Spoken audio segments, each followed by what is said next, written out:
Marine conservation is in trouble. Ocean protection is in trouble. I am here on the beautiful island of Oahu in Hawaii, and I've seen some things that make me worry. And not just here, but I see it happening everywhere. The regular conversations I have in person and online, people are not concerned about the ocean, and that is a problem. And that's what we're going to talk about on today's episode of the How to Protect the Ocean podcast. Let's start the show.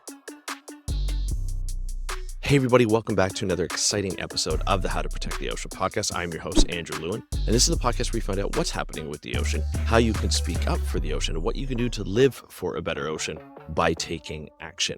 And on today's episode, we're going to be coming to you from the beautiful island of Oahu in Hawaii, where I've been here for the past 11 days. This is my 11th day of a family vacation, a long overdue family vacation, and I am in paradise. This island is gorgeous. We've been to all parts of the island, the east, the west, the north shore, and the south, and it's beautiful. It's absolutely stunning.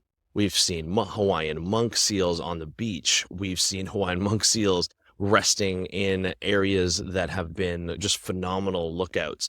We've seen whales playing in the water on lookouts as well. We've seen whales just on a whale watching tour. We've seen sea turtles. I just got splashed by water, and it's very, very refreshing in this hot sun this morning. But we've seen sea turtles. We've swam with sea turtles that are here all of the time. And it is absolutely phenomenal to see some of the protections, or see the protections that are enacted through the Endangered Species Act with the sea turtles and with the Hawaiian monk seals and the volunteers that come out to help protect them, working with government to be able to say, hey, you know what, we love these sea turtles, we love these Hawaiian monk seals, and we want to protect them as much as possible. The people here, some of you may or may not be able to see, over my shoulder, there are some people who are just enjoying surfing. Earlier this morning, there were people paddling, and it's just been amazing to see how many people use the ocean, how many people continue to be connected to the ocean here on the beautiful island of Oahu in Hawaii.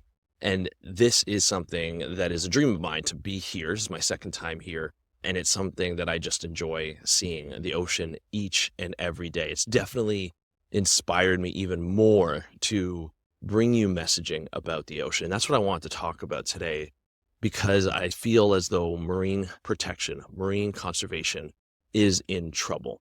There are a lot of people, whether you speak to them online, whether you speak to them in person, who are not worried about the ocean. In fact, not only are they not worried about the ocean, they just don't know a lot about the ocean. And I don't blame them. It's not necessarily their fault. We just don't have a lot of resources that they can go to on a regular basis that are part of mainstream TV or mainstream movies or mainstream news. The only time we see news is when there's a tragedy or there's climate change or a quote unquote shark attack. That's where we start to see us talking about marine conservation or marine protection. Even in documentaries, we see the major problems around ocean conservation or a certain part of climate change, but we are not seeing the solutions. They just focus on the problems because it makes good TV. It makes good documentaries. It makes people click on articles, but it doesn't provide people with hope. It doesn't provide people with the education needed to be able to say, hey, you know what? The ocean's in trouble and there's a way around it.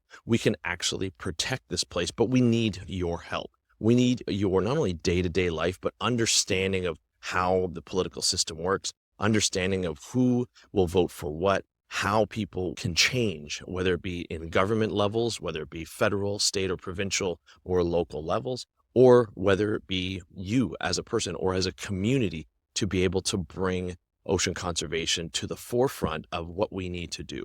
Every second breath that we take is due to the ocean. Think about that for a second. Every second breath is due to the ocean. The oxygen produced by the ocean provides us with every second breath we take. If we destroy the ocean, we destroy ourselves. Humans need the ocean. We need to learn about the ocean. We need to, I hate to say it, subscribe to channels like this to be able to say, hey, you know what? We need to learn more about what we can do with the ocean, how we can protect it, and how we can learn more about it. I've been here for the last 11 days with my family, and it's been phenomenal to see, but there have been some disappointing things that I have seen. I haven't seen a lot of signs around town talking about, hey, you know what?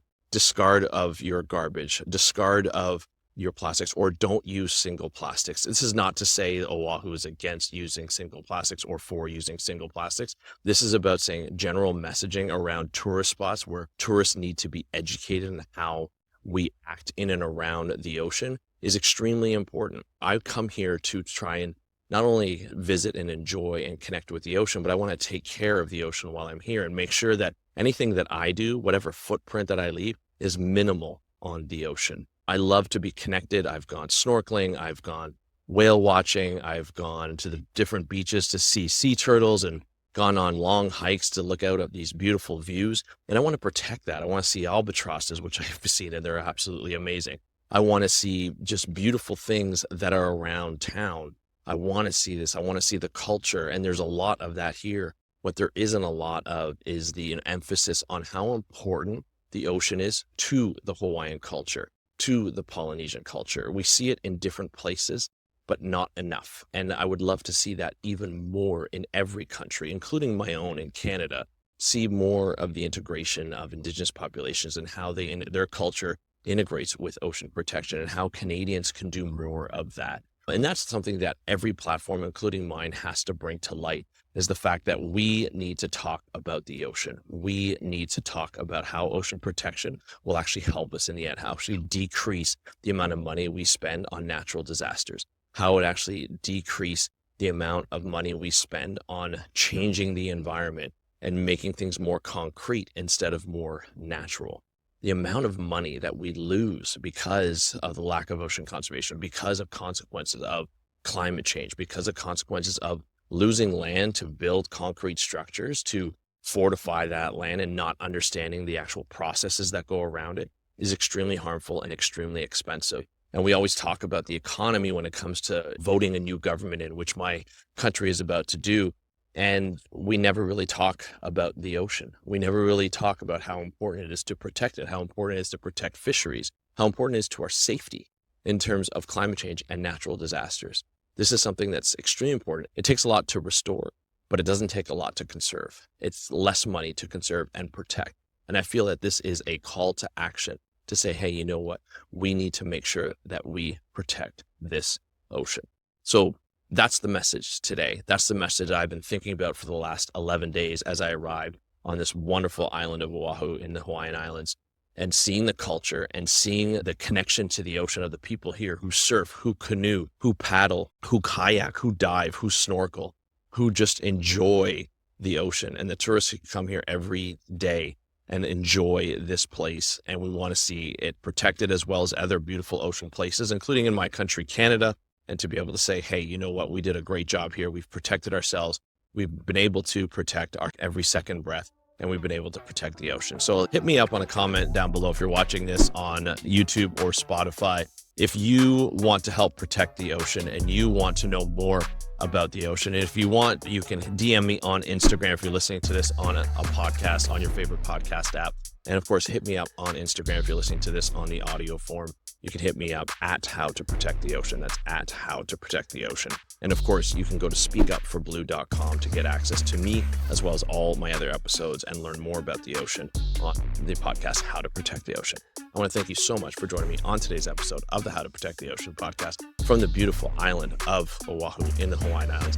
I'm your host, Andrew Lewin, from the True North, Strong and Free. Enjoy the day, talk to you next time, and happy conservation.